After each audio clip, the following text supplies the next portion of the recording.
আমাদের স্টাফ সবাইকে অভিনন্দন জানিয়ে আমি 2-4টি নূতন যারা অফারপ্রাপ্ত তাদেরকে আমি একটি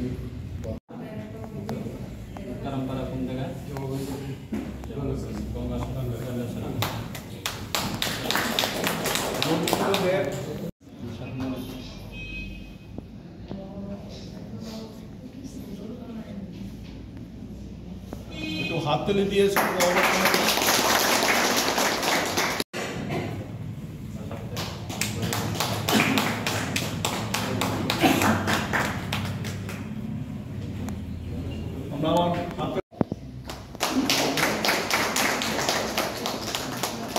মন্টুন দাস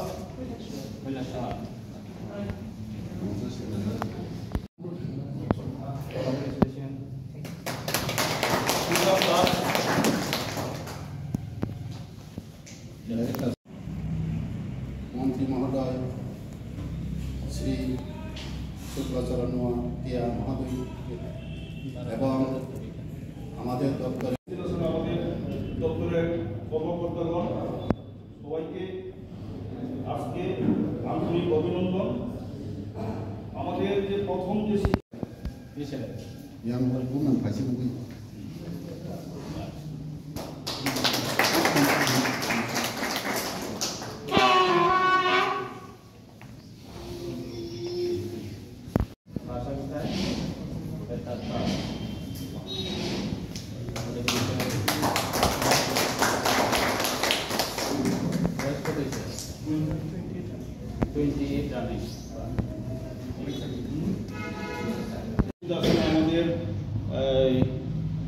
আমাদের দপ্তরের ট্রাইবাল ওয়েলফেয়ার এবং পিটিটি দপ্তরের মন্ত্রী মাননীয়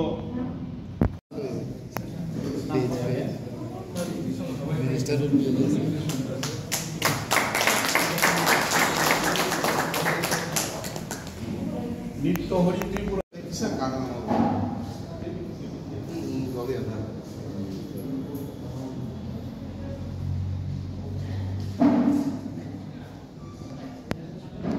নমিতা ভট্টাচার্য এবং ফুলকুমারী দেববর্মাকে আমি আমন্ত্রণ জানাবো আমাদের অনারেবল মিনিস্টার ট্রাইবাল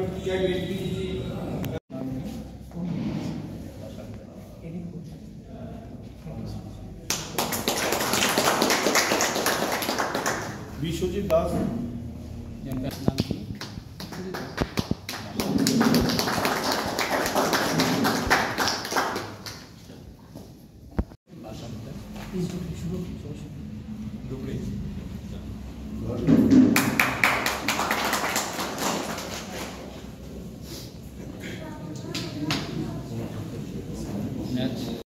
আমরা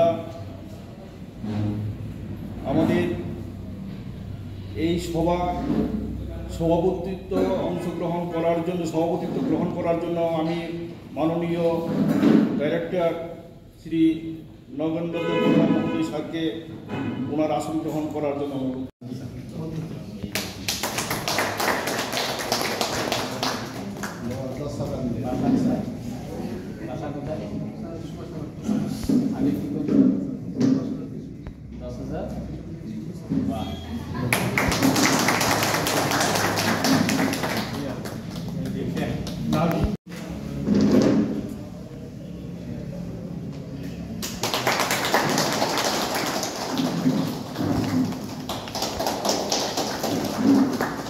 সঙ্গে আমাদের ডাইরেক্টর স্যারকে করাবেন।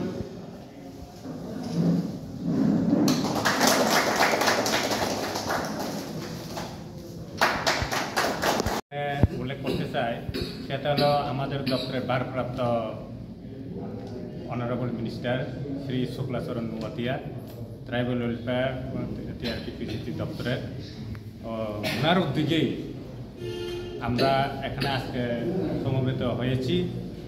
যারা অলরেডি সিলেক্টেড থ্রু জিআরবিটির মাধ্যমে আমরা যে নামগুলো আপনাদের নামগুলো আমরা পেয়েছি সেটা আজকে আমরা অফার ডিস্ট্রিবিউশন করব এবং ওনার উদ্যোগে আমাদের এই দপ্তরে যে প্রায় 50% আমাদের কর্মী স্বল্পতা রয়েছে আমরা আজকে নিতে পারছি এবং বাকিগুলা যাতে আমরা নিতে পারবো, সেটাও আমরা বারবার আমাদের অনারেবল মিনিস্টারের উদ্যোগে আমরা চেষ্টা করেছি এবং উনিও চেষ্টা করছেন। এখন তো আমরা পেয়েছি শুধু মিনিস্ট্রিয়াল স্টাফ, বাকি আমাদের ফিল্ড স্টাফ আমরা আরও পাবো আশা করছি। আমাদের অনারেবল মিনিস্টারকে সেটাই আমাদের আবেদন থাকবে, অনুরোধ থাকবে যে আমরা যাতে আরও আমাদের ফিল্ড স্টাফ আমরা পেতে পারি। সেটার মূল উদ্দেশ্য হলো যাতে আমরা দপ্তরটা পরিচালনা করতে গিয়ে আমরা যাতে স্মুথলি এবং এফেক্টিভলি যাতে আমরা দপ্তর রান করতে করাইতে পারি, যাতে দপ্তরের, কারণ আমরা যে কাজগুলো করছি সেটা ওয়েলফেয়ার মেজার্সে, যাতে welfare to the public of the people of the Tripura যাতে আমরা করতে পারি। কারণ কর্মী স্বল্পতা থাকলে আমাদের সেই কাজেরটা ব্যাঘাত হচ্ছে। আজকে আমরা সেই ব্যাঘাতের থেকে আমরা কিছুটা এক পা হলেও আমরা ওয়ান স্টেপ আমরা এগিয়ে যাচ্ছি, সেটা আশা করি আমাদের কিছুটা দূর হবে। দ্বিতীয়ত হলো আমাদের দপ্তরের যে কিছুটা আমরা এখনো করার বাকি, সেটা আশা করি আপনাদের মাধ্যমে আমরা আরও করতে পারব। কারণ আমরা চেষ্টা করেছি যে রিক্রুটমেন্ট আমরা আগে দেখেছি যার ডিপার্টমেন্টের মাধ্যমে রিক্রুটমেন্ট হয়, কিন্তু এখন গভর্নমেন্ট যে নিয়ম কানুন আমাদেরকে তৈরি করে দিয়েছেন সেটা হলো joint recruitment board of Tripura, সেটার মাধ্যমে আমরা পেয়েছি। এখন মূলত যে বিষয়গুলো আমরা আপনাদের উদ্দেশ্যে দু একটা কথা বলতে চাই, সেটা হলো আপনাদেরকে আমরা আজকে অফার দেব। এই অফার দেওয়ার পর কিন্তু আপনারা অফার সাবমিশন না করা, অফার অফ অ্যাপয়েন্টমেন্ট মানে কি, সেটা একটা আমাদের তরফ থেকে একটা প্রপোজাল। আপনারা এলিজিবল ক্যান্ডিডেট এবং সিলেক্টেড থ্রু দ্য জিআরপি, কিন্তু আপনারা অফার অ্যাকসেপ্টেন্স করার পরে আমরা বুঝবো যে আপনি willing, you may be willing or merit willing. কাজে দপ্তরে আপনার চাকরি করতে আপনার উইলিং কিনা, আপনারা আপনারা অফার অ্যাকসেপ্টেন্স করার পরে আমরা বুঝবো আপনারা উইলিং। যারা এলিজিবল আছে, যারা এক্সামে বসে যারা কোয়ালিফাই হয়েছে, যারা নিজের শিক্ষিতর মাধ্যমে যারা পেয়েছে, আজকে সবাইকে দেওয়া হয়েছে। শুধু এই জিআরবিটির রিক্রুটমেন্ট বোর্ডের ক্ষেত্রে সেটা করছে সেটা না, এটার আগে আমাদের রাজ্যের একটা তিয়াসার ব্যাটালিয়ন নিয়োগ করা হয়েছে, সেই ক্ষেত্রেও সেই রকমভাবে। এবং বিভিন্ন দপ্তরের বিগত দিনে আমাদের টিচার ট্রেডের মাধ্যমে বিভিন্ন হায়ার এডুকেশন থেকে শুরু করে প্রাইমারি সেকশন পর্যন্ত আমাদের টিচার রিক্রুটমেন্ট করেছে বিগত দিনে 5.5 বছর। তখনও আমাদের স্বচ্ছতার মাধ্যমে নিয়োগ করা হয়েছে এবং মেরিট যারা আছে মেরিট লিস্টের অনুযায়ী দেওয়া হচ্ছে। এই আগামী দিনে যারা কর্মচারী আছেন, আপনারা যা দায়িত্ব পেয়েছেন বা আগামী দিনে পাবে, আপনার যে চেয়ারটা আপনি যে চেয়ারে বসবে সেই চেয়ারের মর্যাদাও আমাদের রাখতে হবে, সেই চেয়ারের সম্মান আমাদের রাখতে হবে।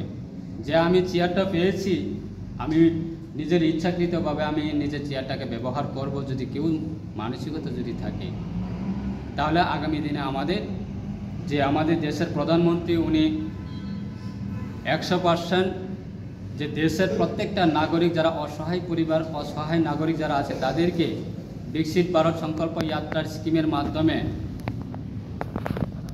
অসহায় পরিবারকে আগামী দিনে সামাজিকগতভাবে এবং অর্থনৈতিক দিক দিয়ে তাদেরকে শক্তিশালী করার যে পরিকল্পনা, সে জায়গাতে আমাদের ফিলার হবে।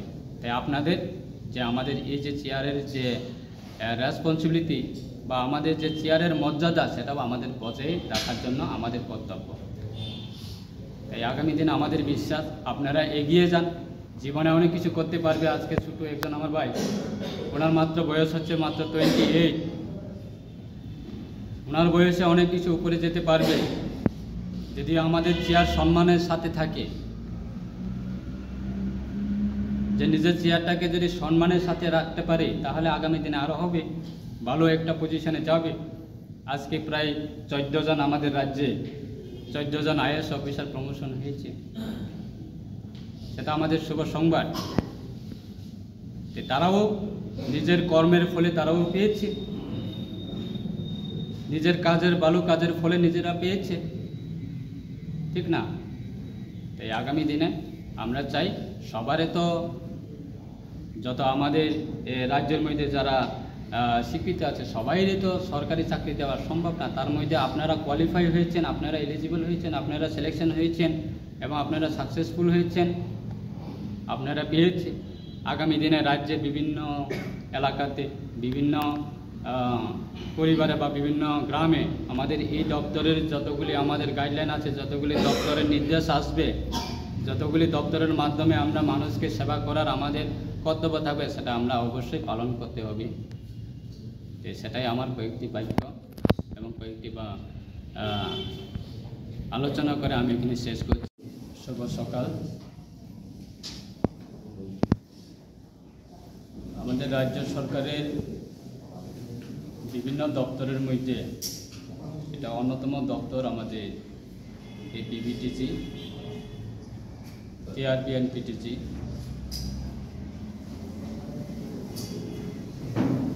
রাজ্য সরকারের যে সিদ্ধান্ত অনুযায়ী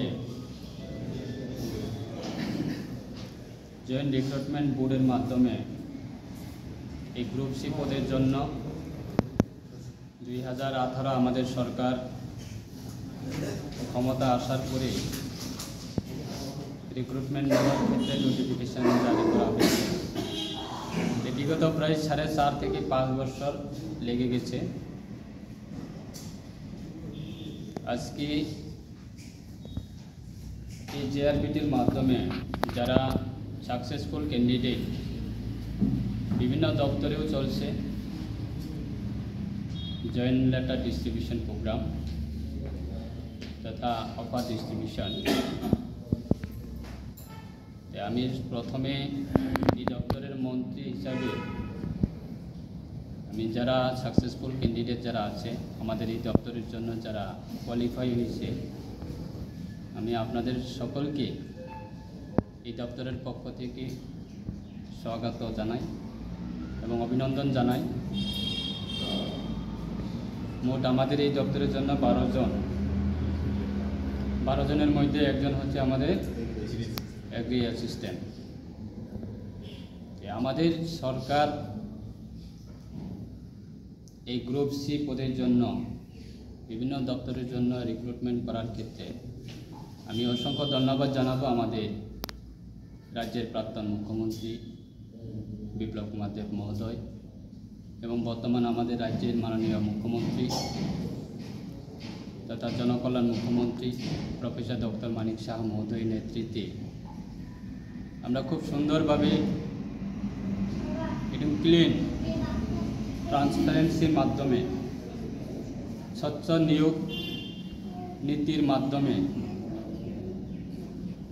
যে আমাদের প্রত্যেকটা দপ্তরের জন্য এই জয়েন্ট রিক্রুটমেন্ট বোর্ডের মাধ্যমে নিয়োগ করা হয়েছে। এবং আজকে এই প্রোগ্রামটা কেন্দ্র করে আমাদের এই দপ্তরের মাননীয় ডাইরেক্টর সাহেব, ওনাকেও ধন্যবাদ জানাই। এবং উপস্থিত রয়েছে আমাদের এই দপ্তরের ফিশারি এগ্রি অ্যাসিস্ট্যান্ট সন্তোষ দেববর্মা মহোদয় এবং এস্টাবলিশমেন্ট সেকশনে আছে আমাদের বীরলাল দেববর্মা। এই দপ্তর হচ্ছে আমাদের, বিশেষ করে আপনারা সবাই অবগত আছে আমার মনে হয়, এই দপ্তরটা হচ্ছে আমাদের ভারত সরকারের একটা অন্যতম দপ্তর, যে প্রত্যেকটা রাজ্যে না থাকলেও আমাদের প্রায় ভারতবর্ষের মধ্যে প্রায় 18টা রাজ্যের মধ্যে এই দপ্তর রয়েছে। তার মধ্যে আমাদের রাজ্যেতেও এই পিবিটিসি বিশেষ করে রিয়াং সম্প্রদায়ে তাদের সামাজিক, অর্থনৈতিক এবং বিভিন্ন কমিউনিটিকে ডেভেলপমেন্ট করার ক্ষেত্রে এই দপ্তর যথেষ্ট ভূমিকা নিচ্ছে এবং কাজ করছে। আপনারা যারা এই দপ্তরের যারা দায়িত্ব নেবেন আগামী দিনে, আমাদের বিশ্বাস এবং আমাদের সরকার যে ক্ষমতা 2018-তে ক্ষমতা আসার পরে বিশেষ করে সমস্ত শ্রেণী মানুষের কাছে রাজ্য সরকারের বিভিন্ন স্কিম এবং কেন্দ্র সরকারের বিভিন্ন স্কিম, দেশের প্রধানমন্ত্রী উনি চাইছে যে দেশকে সামাজিক, অর্থনৈতিক এবং সামাজিক উন্নতি, সেই ক্ষেত্রে অনেক শক্তিশালী করার জন্য উনি পরিকল্পনা নিচ্ছে। জানেন যে বিকশিত ভারত সংকল্প যাত্রা বিভিন্ন ব্লকে, বিভিন্ন জেলাতে, বিভিন্ন মহকুমাতে চলছে। এই বিকশিত ভারত সংকল্প যাত্রার মধ্যে আমাদের বিভিন্ন প্রকল্প আছে। তো সেই প্রকল্পগুলি সাকসেসফুল করার ক্ষেত্রে আমাদের রাজ্য সরকারের বিভিন্ন দপ্তরের যারা কর্মচারী আছে, সরকারি কর্মচারী যারা আছেন বা অফিসাররা যারা আছেন, বা আমাদের কেন্দ্র সরকারের বিভিন্ন দপ্তরের, ভারত সরকারের যারা কর্মচারী আছে বা অফিসার আছে, আমরা সবাই একসাথে মিলে আমাদের এই প্রকল্পগুলি আমরা সাকসেসফুল করার ক্ষেত্রে আপনারাও ভূমিকা নিতে হবে। তাই সেই কারণে আজকে আমাদের বিভিন্ন দপ্তরের ম্যান পাওয়ার কিছু শর্টেজ হওয়ার কারণে আজকে আমাদের নিয়োগ করানো হয়েছে। এই আগামী দিনে আমাদের এই দপ্তরের মাধ্যমে আমাদের বিশ্বাস যে বিগত দিনে প্রত্যেকটা রাজ্যের বিভিন্ন দপ্তরে আমরা যদিও সেটা বলি, সেটা আপনারা খারাপ ভাবতে পারে যে 2018-র আগে যে আমরা আমাদের রাজ্যের বিভিন্ন দপ্তরের যারা কর্মচারী আছেন বা সরকারি চাকরি করেন, বিগত দিনে অবস্থা যদিও আমরা দেখি বিভিন্ন অফিস কাজ করার সময় প্রত্যেকটা কর্মচারী তাদেরকে সময় দেওয়া হয়নি। শুধু মিছিল মিটিংয়ে যেতে হবে, রাস্তাঘাটে মিছিল করতে হবে, আন্দোলন করতে হবে, সংগ্রাম করতে হবে, কেন্দ্রের বিরুদ্ধে আওয়াজ তুলতে হবে। সেইভাবে নানা রকম মানুষের একটা মানসিকতা বা কর্মচারীর মানসিকতাটাকে কাজ করার দিক দিয়ে অনেক দূরে রেখে চলত। আজকে আমাদের সরকার ক্ষমতা আসার পরে আমরা দায়িত্ব নিয়ে বলতে পারি যে কোনো অফিসে বা কোনো দপ্তরের কর্মচারীর উপরে আমরা কোনো দিনে জোর জবরদস্তি করে আমরা কারোকে বলিনি যে তোমরা আজকে মিছিলে যেতে হবে, যে তোমরা আজকে আমাদের মিছিলে উপস্থিত থাকতে হবে, আওয়াজ তুলতে হবে, সংগ্রাম করতে হবে, আন্দোলন করতে হবে। আমরা কারোকে কোনো দিনে বলিনি। এবং আজকে সুস্থভাবে প্রায় 5.5 বছর ধরে আমাদের এই রাজ্যের কর্মচারীরা খুব সুস্থভাবে তারা কাজ করা মানসিকতা পেয়ে কাজ করছে। তাই আগামী দিনে আমরা চাই সেটা কর্মচারী হচ্ছে মানুষকে সেবা করা, রাজ্যের মানুষকে সেবা করা, ঠিক না? আর যারা পলিটিক্যাল রিপ্রেজেন্টেটিভ হচ্ছে তারা পাবলিক রিপ্রেজেন্টেটিভ এবং পাবলিকে সহযোগিতা করা, পাবলিকের জন্য পাবলিক হয়ে কাজ করা, পাবলিকের জন্য কথা বলা।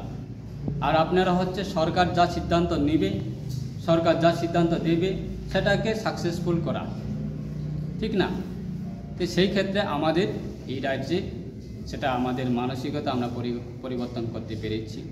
এই আগামী দিনে আমাদের বিশ্বাস যে আজকে একজন আমার ভাই 10,323 জনের থেকে উনি আজকে আমাদের দপ্তরে উনি সাকসেসফুল JRBT এক্সামিনেশনের সাকসেসফুল ক্যান্ডিডেট এবং অফার ওনার হাতে আমরা তুলে দিয়েছি।